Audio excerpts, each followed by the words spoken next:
Pasca proklamasi kemerdekaan 1945, negeri ini baru saja tercabik-cabik karena perang. Stabilitas keamanan belum memungkinkan pemerintah yang baru seumur jagung untuk menyelenggarakan pemilihan umum sebagaimana amanat konstitusi. Akan tetapi komitmen untuk menyelenggarakan pemilu sesungguhnya telah muncul dengan dikeluarkannya maklumat ke-10 oleh Wakil Presiden Muhammad Hatta pada tanggal 3 November 1945. Maklumat ini berisi anjuran untuk membentuk partai-partai politik untuk mengikuti pemilu yang rencananya akan diselenggarakan awal tahun 1946. Komitmen untuk menyelenggarakan pemilu di awal kemerdekaan ini akhirnya menguap karena ketidakpastian perangkat sistem pemilu itu sendiri. Di samping juga karena energi bangsa sedang tercurah untuk konsolidasi sebagai sebuah negeri yang baru merdeka. Barulah pada awal dekade 1950-an, komitmen untuk menyelenggarakan pemilu kembali menguat dengan ditetapkannya Undang-Undang Nomor 7 Tahun 1953 yang menjadi dasar bagi pelaksanaan pemilihan umum tahun 1955. Dengan demikian, pemilu tahun 1955 merupakan pemilu pertama bagi bangsa Indonesia. Pemilu 1971 bisa dianggap sebagai penanda sejarah munculnya sebuah rezim yang kelak dinamakan pemerintahan Orde Baru. Dasar pelaksanaan pemilu 1971 ini adalah Undang-Undang Nomor 15 Tahun 1969 dan diikuti oleh 10 partai politik dengan golongan karya sebagai pemenang. Melalui Undang-Undang Nomor 3 Tahun 1975, pemerintah menyederhanakan peserta pemilu. Semua partai-partai Islam dilebur, demikian pula partai nasionalis dan non-muslim.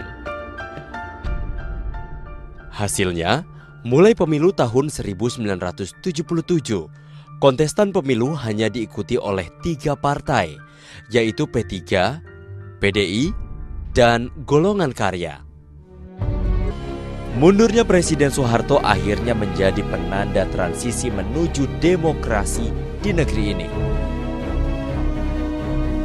Presiden Habibie yang meneruskan kepemimpinan Soeharto mengambil langkah signifikan, yaitu mempercepat pemilu untuk memulihkan kepercayaan rakyat dan dunia internasional. Walaupun ini juga memangkas masa jabatannya sendiri sebagai presiden. Euforia politik memang terjadi. Partai politik pun akhirnya tumbuh subur bak cendawan di musim hujan. Hanya 13 bulan setelah menjabat sebagai orang satu di Indonesia, Presiden Habibie berhasil menyelenggarakan pemilu 1999 secara kredibel pada 7 Juni 1999. Pemilu ini diikuti oleh 48 partai politik. Perkembangan demokrasi di Indonesia semakin tertata dengan diselenggarakannya pemilu tahun 2004. Dalam konteks ketatanegaraan dilakukan reorganisasi sistem parlemen dari unicameral menjadi bicameral yang terdiri dari DPR dan Dewan Perwakilan Daerah. Perubahan signifikan juga terjadi pada lembaga kepresidenan. Jika sebelumnya presiden atau wakil dipilih oleh MPR, maka mulai pemilu tahun 2004, presiden atau wakil presiden dipilih langsung oleh rakyat. Hal ini merupakan amanat konstitusi Undang-Undang Dasar 1945 yang sudah diamandemen untuk menguatkan sistem presidensial di negeri ini. Ditetapkannya Undang-Undang Nomor 32 Tahun 2004 menandai babak baru dalam penyempurnaan sistem demokrasi di Indonesia dengan masuknya pemilihan kepala daerah ke dalam sistem pemilu langsung. Sebelum undang-undang disahkan, kepala daerah baik gubernur, bupati maupun wali kota dipilih oleh DPRD masing-masing tingkatan. Dengan disahkannya undang-undang ini, maka kepala daerah dipilih langsung oleh rakyat di wilayah masing-masing dengan difasilitasi oleh KPU di masing-masing wilayah. Pemilu kada pertama kali dilaksanakan pada bulan Juni 2005 saat itu pemilu kada dilaksanakan di berbagai daerah secara berkala setiap 5 tahun. Perkembangan demokrasi di Indonesia semakin mantap dengan pelaksanaan pemilu 2009. Pemilu legislatif dilaksanakan 9 April 2009 dengan menggunakan sistem proporsional terbuka. Pemilu legislatif 2009 ini ditandai sebagai pemilu pertama di Indonesia yang melakukan penetapan calon terpilih berdasarkan perolehan suara terbanyak, bukan berdasarkan nomor urut. Dari 38 partai politik nasional dan 6 partai politik lokal di Aceh yang mengikuti pemilu tahun 2009, ini artinya rakyat memilih calon anggota DPR bukan partai politik. Dengan demikian, pilihan rakyat tidak lagi dipasung oleh kepentingan partai politik. Keberhasilan bangsa Indonesia dalam menyelenggarakan pemilu secara kredibel dan damai menuai pujian dunia internasional, sehingga menghantarkan negeri ini sebagai negara demokrasi terbesar ketiga di dunia setelah Amerika Serikat dan India. Akan tetapi, keberhasilan ini bukanlah tanpa kritik. Oleh karenanya, kita perlu sadar untuk kembali pada norma dan nilai demokrasi yang paling esensial.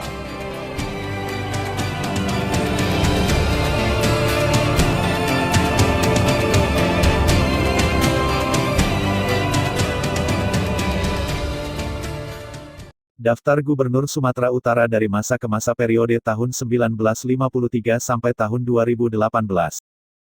Saya Sultan Muhammad Amin Nasution menjabat sebagai Gubernur Sumatera Utara pertama dan keempat, tahun 48 sampai 56. Saya Ferdinand Bantoming menjabat sebagai Gubernur Sumatera Utara kedua, tahun 1948 dan 1949. Saya Sarimin Rekso Diharjo, Gubernur Sumatera Utara yang kedua, dari tahun 1950 sampai 1951. Saya Abdul Hakim, Gubernur Sumatera Utara ketiga, 1951 sampai 1953. Saya Sultan Kumala Pantas, atau dikenal dengan Raja Minasution, Gubernur Sumatera Utara kelima, 1956 sampai 1960. Saya Raja Junjungan Lubis, Gubernur Sumatera Utara yang keenam, dari tahun 1960 sampai 1963. Saya Eri Karim, Gubernur Sumatera Utara ketujuh, 1963 sampai 1963. Saya Ulung Sitepu, Gubernur Sumatera Utara yang ke-8, dari tahun 1963 sampai 1965. Saya PRT Laum Banua, Gubernur Sumatera Utara ke-9, dari tahun 1965 sampai 1967. Saya Marahali Marahap, Gubernur Sumut ke-10, tahun 1967 sampai 1978. Saya Edward Waldemar Pahala Tambunan, Gubernur Sumatera Utara ke-11, dari tahun 1976 sampai 1983. Saya Komarudin Nasution, Gubernur Sumatera Utara ke-12, dari tahun 1983 sampai 1988. Saya Raja Inal Siregar, Gubernur Sumatera Utara ke-13 dan 14, dari tahun 1988 sampai 1998. Saya Tengku Rizal Nurdin, Gubernur Sumatera Utara ke-15, dari tahun 2003 sampai 2005. Saya Rudo Pardede, Gubernur Sumatera Utara ke-16, tahun 2005 sampai 2008. Saya Samsul Arifin, Gubernur Sumatera Utara ke-17, dari 2008 ke 2011. Saya Gatot Pujo Nugroho, Gubernur Sumatera Utara ke-17 dan 18, tahun 2011 sampai 2015. Saya Tengku Eri Nuradi, Gubernur Sumatera Utara ke-18, dari 2016 sampai dengan 2018. Saya Edi Rahmayadi, Gubernur Sumatera Utara ke-19, 2018 sampai sekarang. Kilas sejarah kepemimpinan Bupati dan Wakil Bupati Kabupaten Tapanuli Tengah hasil pemilu dari masa ke masa. Kabupaten Tapanuli Tengah adalah salah satu kabupaten di Provinsi Sumatera Utara yang terletak di kawasan barat Pulau Sumatera. Dengan wilayah sebagian merupakan pulau-pulau kecil di Samudera Hindia. Ibu kota Kabupaten Tapanuli Tengah adalah Pandan. Kabupaten Tapanuli Tengah terdiri atas 20 kecamatan, 30 kelurahan dan 147 desa. Setelah proklamasi kemerdekaan Republik Indonesia, pelaksanaan urusan pemerintahan di daerah Tapanuli Tengah tetap dalam kerangka Negara Kesatuan Republik Indonesia. Pada tanggal 24 Agustus tahun 1945 Residen Tapanuli, saat itu menunjuk Z.A. Sutan Komala Pontas pemimpin distrik Sibolga selanjutnya sebagai Demang dan menjadi penanggung jawab pelaksana roda pemerintahan di Tapanuli Tengah.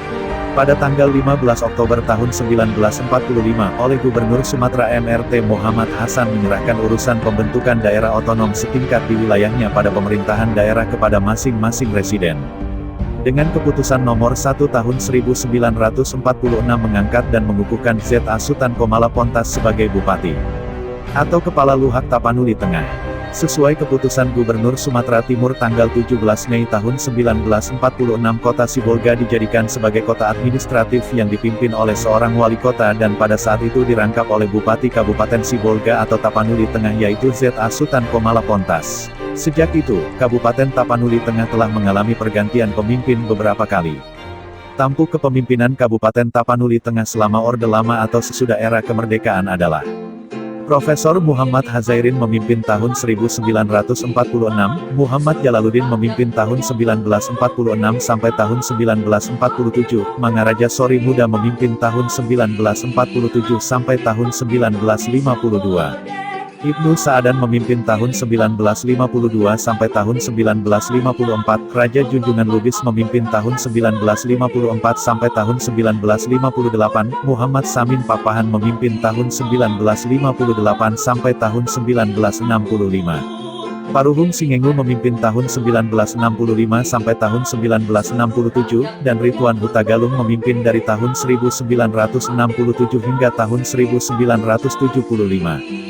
Sedangkan, kepemimpinan Bupati Tapanuli Tengah sesudah Orde Baru adalah Bangun Siregar tahun 1975 sampai tahun 1980, Lundu Panjaitan tahun 1980 sampai tahun 1985, Haji Abdul Wahab Dalimunte tahun 1985 sampai tahun 1990, Amrun Daulay tahun 1990 sampai tahun 1995, dan Panusunan Pasaribu tahun 1995 sampai tahun 2001.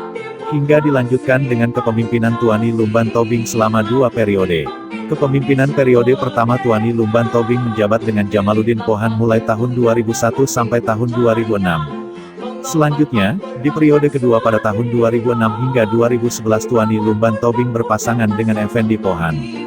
Kemudian, pada tahun 2011, Kabupaten Tapanuli Tengah kembali menggelar pemilu kepala daerah bupati dan wakil bupati periode tahun 2011 sampai tahun 2016 dengan diikuti 3 pasangan calon. Pasangan nomor urut 1 yakni Bonaran Situmeang dengan Sukran Jamilan Tanjung mendapatkan 83.313 suara atau 62,1%.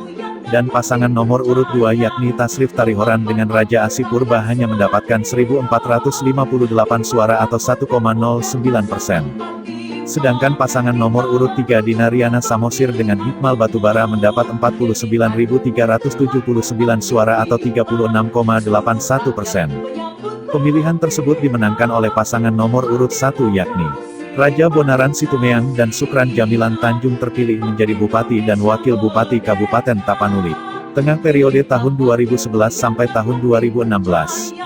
Saat itu Komisioner KPU Tapanuli Tengah dipimpin oleh Kabul Lumban Tobing sebagai ketua.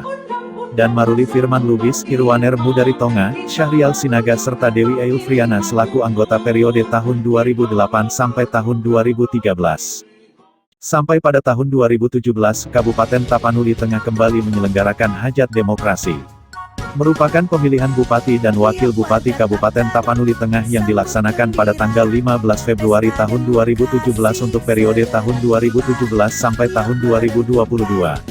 Di mana KPU Kabupaten Tapanuli Tengah pada saat itu adalah Halomoan Lumban Tobing selaku ketua. Timbul Panggabean, Safrun Nadir Simatupang, Aswar Sitompul dan Masril Rambe selaku anggota. Pilkada pada saat itu diikuti 4 pasangan calon. Pasangan calon tersebut yakni, nomor urut 1, Amin Napitupulu berpasangan dengan Ramses Hutagalung jalur partai politik yang terdiri dari 5 partai politik, yakni Partai Nasdem, Partai PDI Perjuangan, Partai Golkar, Partai Demokrat dan Partai PAN. dengan perolehan suara 44.122 suara atau 30,66% suara. Nomor urut 2, Rantinus Manalu berpasangan dengan Muhammad Sodikin Lubis, Jalur perseorangan, dengan perolehan suara 22.983 suara atau 15,97% suara. Nomor urut 3, Bahtiar Ahmad Sibarani berpasangan dengan Darwin Sitompul jalur partai politik, yang terdiri dari 4 partai politik yakni Partai Hanura, Partai P3, Partai PKS dan Partai PBB. dengan perolehan suara 64.271 suara atau 44,66% suara. Nomor urut 4, Buyung Sitompul berpasangan dengan Binsar Saruksuk Jalur perseorangan, dengan perolehan suara 12.544 atau 8,72% suara. Sementara perolehan suara terbanyak yaitu diraih oleh pasangan nomor urut 3, dengan perolehan suara 64.271 suara atau 44,66% suara. Secara umum Pilkada tahun 2017 Kabupaten Tapanuli Tengah tersebut berjalan aman, tertib dan kondusif.